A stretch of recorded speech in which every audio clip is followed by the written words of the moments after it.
Hi, Tom Cole for the Steve Taylor Automotive Community Connection. It's certainly an honor and a privilege for me to welcome in a very talented young lady who's doing wonderful work in our community, Ginni Steinke.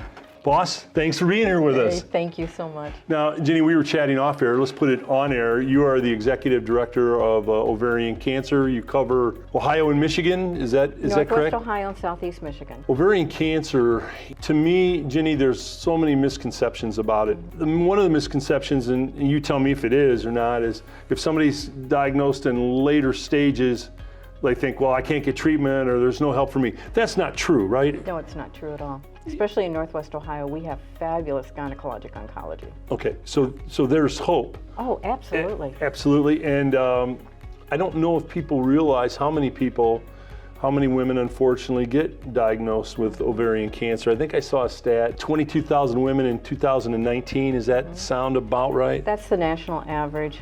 Okay. It is. And then of those 22,000 women, they're saying 15,000 will die. Yeah. But here in Northwest Ohio, we have so many ladies with ovarian cancer, but we also have so many ladies that were diagnosed at stage 4, very late stage. Yes. And 15, 20 years later, they're still with us. So there's hope. There definitely is hope. I'm so glad you said that, Ginni, because I think when any cancer today, and people get the stage 4, it certainly takes them aback. But there are so many breakthroughs today, and there are so many success stories, which I think you probably see every day, right? Yes, I do. Where women go on, get treatment, and they go on to live positive, productive lives. Yes, absolutely.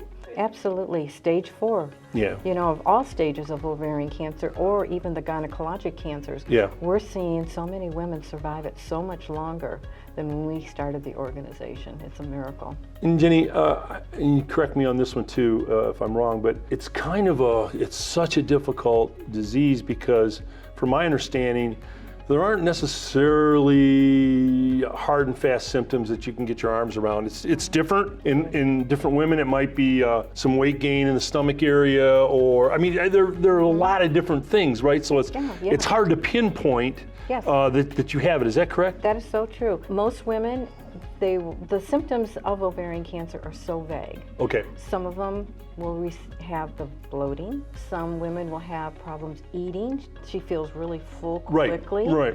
She'll have some abdominal pain, or she'll have some urinary issues. Yeah. What person doesn't have those issues? Which could be a million other things. That's right. It could be a million other things. But we always share and educate that if this is unusual for you and lasts 2 weeks or longer, we highly suggest you go see a gynecologic oncologist or a gynecologist, whichever they're comfortable with. Chances are it's not ovarian cancer, but by gosh, if it is, you want it caught very early. Ginni, is it also such that, I think especially women are more in tune to, their bodies and that type thing than guys are. But if you have listening to an inner voice, if you just sometimes feel that things aren't right, you do. Go get checked out, right? Go get checked out. Yeah. And if you're with a woman that's having some of these symptoms, speak up. You have to be very delicate when it comes to your belly's getting a little bigger. Right. But you could save her life. I had men call me and say, my wife, my sister, my girlfriend, my mother, she's having problems. And this is what she's having. Her belly's getting bigger and bigger. What should I do? And I said, encourage her to go see the doctor. Chances are, once again, it's not cancer, but if it is, you want it caught very and it becomes a fluid retention type thing. Yes, it is. Yeah. It is. And that can be drained. It can. Yeah. It can be. And pretty successfully, actually. That Absolutely. can take that down. Yeah. Absolutely. But the thing is, you want to get to that doctor because the sooner you get there, the faster you're going to get treatment if it is ovarian cancer. So many women walk away and it's not ovarian cancer, it's something else going on. Yeah. But at least they saw the doctor. And is it a misnomer, Ginni, that pap smears do not, they don't indicate that at all, right? Absolutely not. Because I think some women think that. Yeah, I had my pap smear, so I'm good. I'm good for another year, and that's it's not true. It's not true. A pap test does not detect ovarian cancer. Okay, so some of the things that you've so well highlighted is that no matter what stage you have, there's hope, right? Oh, yeah. Every day there's positive stories of people doing well that are on the back end of the stages. The symptoms are vague. Certainly the retention of fluid or the stomach bloating somewhat is one, Yes. but they're vague. A pap smear does not give you an all clear for ovarian cancer. Maybe listen to your inner voice if things aren't. Absolutely. If you just feel that something's not right, go get checked out, Yeah. right? And you're doing something, you're raising money. We had chatted about this a long time ago. Tell the folks what you're doing with golf courses, because I thought it was a really cool idea. Yeah. This is a Fight for Life Okay. golf series, and the second series starts July 1st. Okay. And then it's every other week until the end of August. The beauty of this, it's a national golf tournament. And no matter where you are, if you can be on vacation, you've got your golf clubs, you can stop at any golf course and golf. Or if you're here locally, you know, my husband and I go around to all different golf courses that we haven't been. And I'm a lousy golfer, you know, but this You and I should golf together, Ginni. We'd be great. It is so much fun, and it's a way of getting the word out about Ovarian Cancer Connection, and also you're supporting Ovarian Cancer Connection. And there was a caveat to it too, that somehow about they keep track of your score. Yeah. Well, explain that. I thought that was a cool thing. Well, it's all done online. Yeah. You log everything out online. Right. And then they have a leaderboard. So you could be on the Who leaderboard, in the right? heck doesn't want to be on a leaderboard, Yeah. you know? Yes. And you actually see this live of these names moving around and stuff. So you're like a PGA pro. Yeah, so if I go absolutely. play Heather Down South and you're for your organization, and I shoot a 72, which will never happen, maybe for 9, but say I shot a 72, I'm going to be right up on the top of the You sure leaderboard, are. right? You sure are. It's just a wonderful opportunity to get out, golf, enjoy what you're doing, and support Yeah. a special organization such as the OCC. So all you have to do is go to our website at ovarianconnection.org and log in.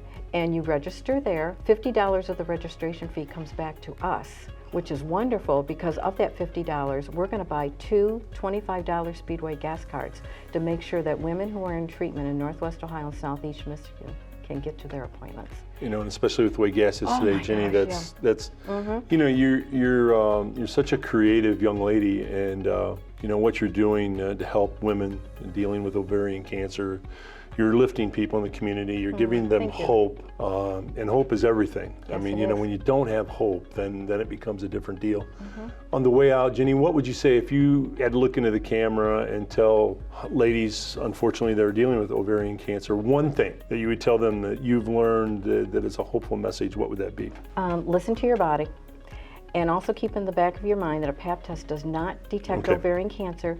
And if you've had a complete hysterectomy, you could still get ovarian cancer because the microscopic cells are left behind. So the whole thing is listen to your body and Yeah. do something about it. And let me ask you this. I think, too, isn't family history an important thing Yes, there? If it's it is. it's been in your family that you are more prone, Yes, right? you sure are. Breast cancer and ovarian cancer, you have an increased risk of developing. Okay. Yeah. Well, Ginni, it's such an honor to have you thank you. here. We you. thank you for what you're doing in our community. And I don't think there's anything more important than someone giving folks hope.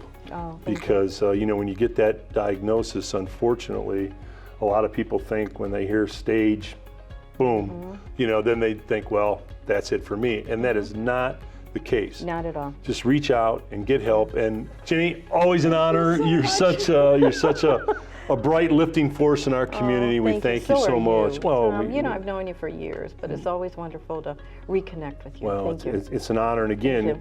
there's nothing more important than giving people hope, and you're doing that. So thank you so much for being Thank with you. us. Okay. Thanks, Tom.